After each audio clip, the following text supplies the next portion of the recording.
Sri Aurobindo's Savitri, a legend and a symbol. Book 4, The Book of Birth and Quest. Canto 4, The Quest. The world ways opened before Savitri. At first, a strangeness of new brilliant scenes peopled her mind and kept her body's gaze. But as she moved across the changing earth, a deeper consciousness welled up in her. A citizen of many scenes and climes, each soil and country it had made its home. It took all clans and peoples for her own, till the whole destiny of mankind was hers. These unfamiliar spaces on her way were known and neighbours to a sense within. Landscapes recurred like lost forgotten fields, cities and rivers and plains her vision claimed like slow recurring memories in front. The stars at night were her past's brilliant friends. The winds murmured to her of ancient things, and she met nameless comrades loved by her once. All was a part of old forgotten selves. Vaguely, or with a flash of sudden hints, her acts recalled a line of bygone power. Even her motion's purpose was not new. Traveller to a prefigured high event, she seemed to her remembering witness soul to trace again a journey often made. A guidance turned the dumb revolving wheels, and in the eager body of their speed the dim masked hooded godheads rode, who move, assigned to man immutably from his birth, receivers of the inner and outer law, at once the agents of his spirit's will and witnesses and executors of his fate. Inexorably faithful to their task, they hold his nature's sequence in their guard, carrying the unbroken thread old lives have spun. Attendants on his destiny's measured walk, leading to joys he has won and pains he has called. Even in his casual steps, they intervene. Nothing we think or do is void or vain. Each is an energy loosed and holds its course. The shadowy keepers of our deathless past have made our fate the child of our own acts, and from the furrows laboured by our will, we reap the fruit of our forgotten deeds. But since unseen the tree that bore this fruit, and we live in a present born from an unknown past, they seem but parts of a mechanic force, to a mechanic mind tied by earth's laws. Yet are the instruments of a will supreme, watched by a still all-seeing eye above. A prescient architect of fate and chance, who builds our lives on a foreseen design, the meaning knows and consequence of each step, and watches the inferior stumbling powers. Upon her silent heights, she was aware of a calm presence, throned above her brows, who saw the goal and chose each fateful curve. It used the body for its pedestal, the eyes that wandered were its searchlight fires, the hands that held the reins, its living tools. All was the working of an ancient plan, a way proposed by an unerring guide. Across wide noons and glowing afternoons, she met with nature and with human forms, and listened to the voices of the world. Driven from within, she followed her long road, mute in the luminous cavern of her heart, like a bright cloud through the resplendent day. At first her path ran far through peopled tracts, admitted to the lion eye of states and theatres of the loud act of man, her carven chariot with its fretted wheels threaded through clamorous marts and sentinel towers. Past figured gates and high dream-sculptured fronts, and gardens hung in the sapphire of the skies, pillared assembly halls with armoured guards, small fanes where one calm image watched man's life, and temples hewn as if by exiled gods to imitate their lost eternity. Often, from gilded dusk to argent dawn, where jewel lamps flickered on frescoed walls, and the stone lattice stared at moonlit boughs, half conscious of the tardy listening night, dimly she glided between banks of sleep, at rest in the slumbering palaces of kings. Hamlet and village saw the fate wane pass. Homes of a life bent to the soil it ploughs for sustenance of its short and passing days, that, transient, keep their old repeated course, unchanging in the circle of a sky which alters not above our mortal toil. Away from this thinking creature's burdened hours, to free and griefless spaces now she turned, not yet perturbed by human joys and fears. Here was the childhood of primeval earth, here timeless musings, large and glad and still. Men had forborne as yet to fill with cares imperial acres of the eternal sower, and wind-stirred grasslands winking in the sun, amid green musing of woods and rough-browed hills, in the grove's murmurous bee-air humming wild, or past the long lapsing voice of silver floods, like a swift hope journeying among its dreams, hastened the chariot of the golden bride. Out of the world's immense unhuman past, tracked memories and ageless remnants came, domains of light, enfioffed to antique calm, listened to the unaccustomed sound of hooves, and large, immune, entangled silences absorbed her into emerald secrecy, and slow, hushed wizard nets of fiery bloom environed with their coloured snare her wheels. The strong importunate feet of time fell soft along these lonely ways, his Titan pace forgotten, and his stark and ruinous rounds. The inner ear that listens to solitude, leaning self-wrapped unboundedly, could hear the rhythm of the intenser wordless thought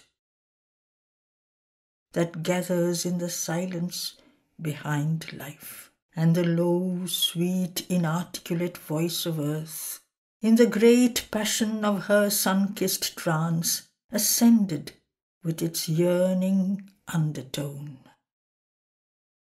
Afar from the brute noise of clamorous needs, the quieted, all-seeking mind could feel, at rest from its blind outwardness of will, the unwearied clasp of her mute, patient love, and know for a soul the mother of our forms.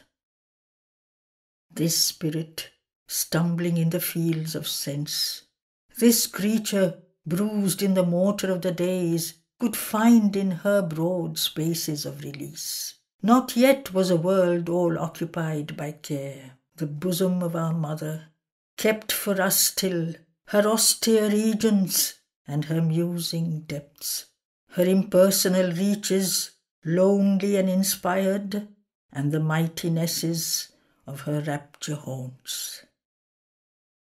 Muse-lipped, she nursed her symbol mysteries, and guarded for her pure-eyed sacraments the valley clefts between her breasts of joy, her mountain altars for the fires of dawn, and nuptial beaches where the ocean couched, and the huge chanting of her prophet woods. Fields had she of her solitary mirth, plains hushed and happy in the embrace of light, alone with the cry of birds and hue of flowers, and wildernesses of wonder lit by her moons, and grey sear evenings kindling with the stars, and dim movement in the night's infinitude. August, exulting in her Maker's eye, she felt her nearness to him in earth's breast, conversed still with the light behind the veil, still communed with eternity beyond. A few and fit inhabitants she called to share the glad communion of her peace. The breadth, the summit were their natural home. The strong king sages from their labour done, freed from the warrior tension of their task, came to her serene sessions in these wilds. The strife was over, the respite lay in front. Happy they lived, with birds and beasts and flowers, and sunlight and the rustle of the leaves, and heard the wild winds wandering in the night, mused with the stars in their mute constant ranks, and lodged in the mornings as in azure tents, and with the glory of the noons were one. Some deeper plunged, from life's external clasp beckoned into a fiery privacy. In the soul's unprofaned star-white recess they sojourned with an ever-living bliss. A voice profound in the ecstasy and the hush they heard, beheld an all-revealing light. All time made difference they overcame. The world was fibred with their own heartstrings. Close drawn to the heart that beats in every breast, they reached the one self in all through boundless love. Attuned to silence and to the world rhyme, they loosened the knot of the imprisoning mind. Achieved was the wide, untroubled witness gaze. Unsealed was nature's great spiritual eye. To the height of heights rose now their daily climb. Truth leaned to them from her supernal realm. Above them blazed eternity's mystic suns. Nameless, the austere ascetics without home, abandoning speech and motion and desire, aloof from creatures, sat, absorbed, alone. Immaculate in tranquil heights of self, on concentration's luminous, voiceless peaks. World-naked hermits, with their matted hair, immobile as the passionless great hills around them, grouped like thoughts of some vast mood, awaiting the infinite's behest to end. The seers, attuned to the universal will, content in him who smiles behind earth's forms, abode ungrieved by the insistent days. About them like green trees girdling a hill, young grave disciples, fashioned by their touch, trained to the simple act and conscious word greatened within, and grew to meet their heights.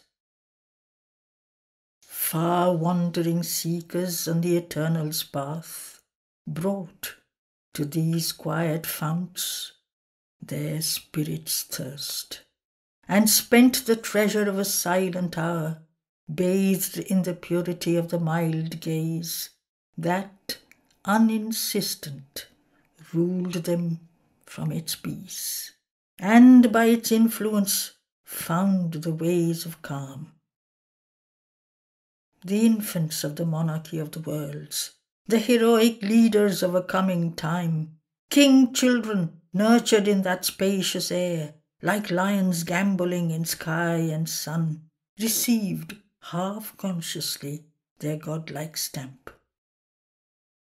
Formed in the type of the high thoughts they sang, they learnt the wide magnificence of mood that makes us comrades of the cosmic urge, no longer chained to their small separate selves, plastic and firm, beneath the eternal hand, met nature with a bold and friendly clasp, and served in her the power that shapes her works.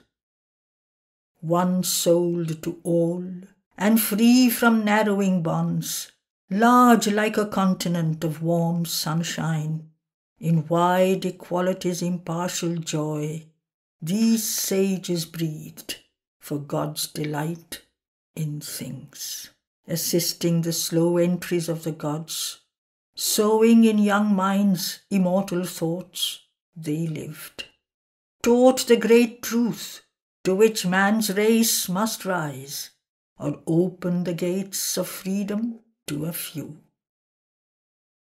Imparting to our struggling world the light, they breathed like spirits from time's dull yoke released, comrades and vessels of the cosmic force, using a natural mastery like the sun's. Their speech, their silence was a help to earth. A magic happiness flowed from their touch. Oneness was sovereign in that sylvan peace. The wild beast joined in friendship with its prey, persuading the hatred and the strife to cease. The love that flows from the one mother's breast healed with their hearts the hard and wounded world.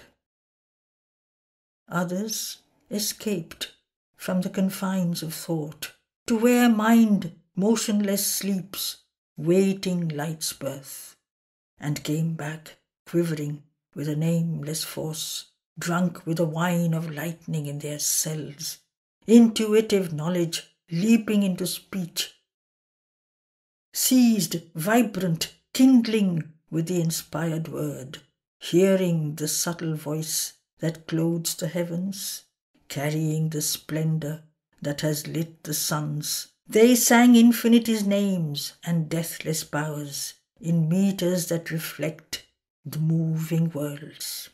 Sights, sound waves, breaking from the soul's great deeps. Some lost to the person and his strip of thought, in a motionless ocean of impersonal power, sat mighty, visioned with the infinite's light. O comrades of the everlasting will, surveyed the plan of past and future time. Some winged like birds out of the cosmic sea, and vanished into a bright and featureless vast. Some, silent, watched the universal dance, or helped the world by world indifference. Some watched no more, merged in a lonely self, absorbed in the trance from which no soul returns, all the occult world lines forever closed, the chains of birth and person cast away. Some, uncompanioned, reached the ineffable. As floats a sunbeam through a shady place, the golden virgin in her carven car came, gliding among meditation's seats. Often in twilight, mid returning troops of cattle, thickening with their dust the shades, when the loud day had slipped below the verge, arriving in a peaceful hermit grove, she rested, drawing round her, like a cloak, its spirit of patient muse and potent prayer. Or near to a lion river's tawny mane, and trees that worshipped on a praying shore, a domed and templed air's serene repose beckoned to her hurrying wheels to stay their speed. In the solemnity of a space that seemed a mind remembering ancient silences, where to the heart great bygone voices called, and the large liberty of brooding seers had left the long impress of their souls seen. Awake in candid dawn or darkness mooned, to the still touch inclined the daughter of flame, drank in hushed splendour between tranquil lids, and felt the kinship of eternal calm. But morn broke in, reminding her of her quest, and from low rustic couch or mat she rose, and went impelled on her unfinished way, and followed the fateful orbit of her life, like a desire that questions silent gods, then passes star-like to some bright beyond. Thence to great solitary tracts she came, where man was a passer-by towards human scenes, or soul in nature's vastness strove to live, and called for help to ensouled invisible powers, overwhelmed by the immensity of his world and unaware of his own infinity. The earth multiplied to her a changing brow, and called her with a far and nameless voice. The mountains, in their anchorite solitude, the forests, with their multitudinous chant, disclosed to her the masked divinity's doors. On dreaming plains and indolent expanse, the deathbed of a pale enchanted eve, under the glamour of a sunken sky, impassive she lay, as at an age's end, or crossed an eager pack of huddled hills, lifting their heads to hunt a lair-like sky,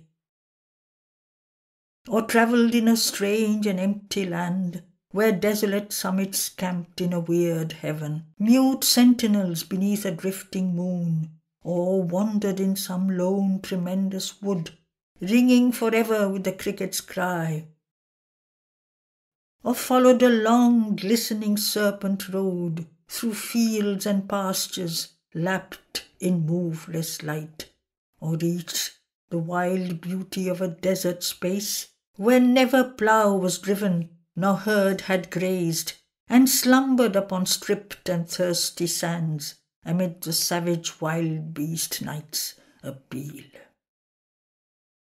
Still unaccomplished was the fateful quest. Still she found not the one predestined face for which she sought amid the sons of men. A grandiose silence wrapped the regal day. The months had fed the passion of the sun, and now his burning breath assailed the soil. The tiger heats prowled through the fainting earth. All was licked up as by a lolling tongue. The spring winds failed, the sky was set like bronze. End of Canto 4. End of Book 4.